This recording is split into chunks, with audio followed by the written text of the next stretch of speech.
If we take the second example, you have a cylinder and it is completely filled with air.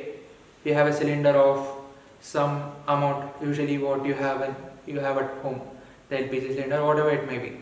So it is completely filled with air. So what they have given is the amount of air present in a cylinder when vacuum pump removes 1/4 of the air remaining in the cylinder at a time. So you have a cylinder, you have a big cylinder. So it is completely filled with air. So what they do is, with the help of vacuum pump, they remove 1/4 of the air at a time. So initially, if the volume of the cylinder is V, let us take it as capital V, the initial volume of a cylinder. So after this, if they remove 1/4 of the air, so it is nothing but 1/4 of V. So V is the total volume of the cylinder. If you are removing 1/4, it will be 1/4 of V. So which is nothing but V into 1/4 is V by 4. So you will be removing V by 4 of the air from this cylinder. You have a cylinder, you are removing V by 4 of the air. So what you will be left with? If you want to find the remaining one, you need to subtract. So that initial and the air that you have removed. So it is nothing but V minus V by 4. So LCM is 4. Since it is 1, so we will be multiplying this with 4. So it is 4V minus V. 3V by 4. So you are left with 3V by 4 unit of the air, or the amount of air. So after this is the first time you remove. The second time you are removing 1/4 of the existing air. So currently now it is 3V by 4. So from this you will be removing 1/4. So if you want to find out 1/4 of this, so again multiply this with 3V by 4. So 1/4 means it is 3V by 16.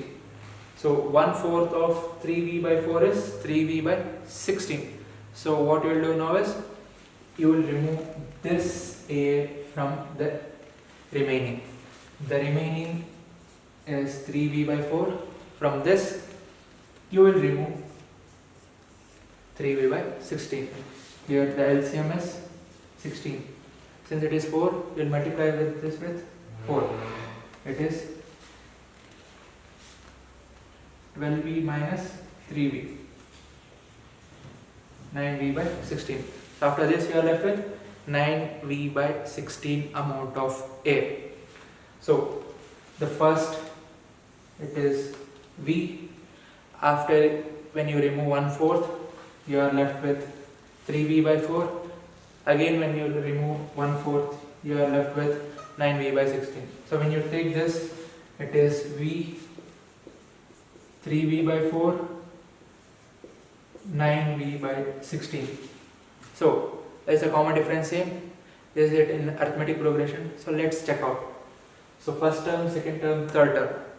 So first term, it is V. Second term is 3V by 4. So second term, 3V by 4 minus V. There is nothing but, so we have 1. So when you take the LCM, it is 4. 3V minus 4V, it is minus V by 4. In the first term, the common difference is minus V by 4. In the second case, it is 9V minus 16 minus 3V by 4. Third term minus second term. LCM is 16. So when you multiply this with 4, you will be left with 9V minus 12V. That is minus 3V by 16. So here, if you see, the common difference is not the same. Hence, this situation is not in arithmetic progression, because even though you have the first term, the common difference is not the same.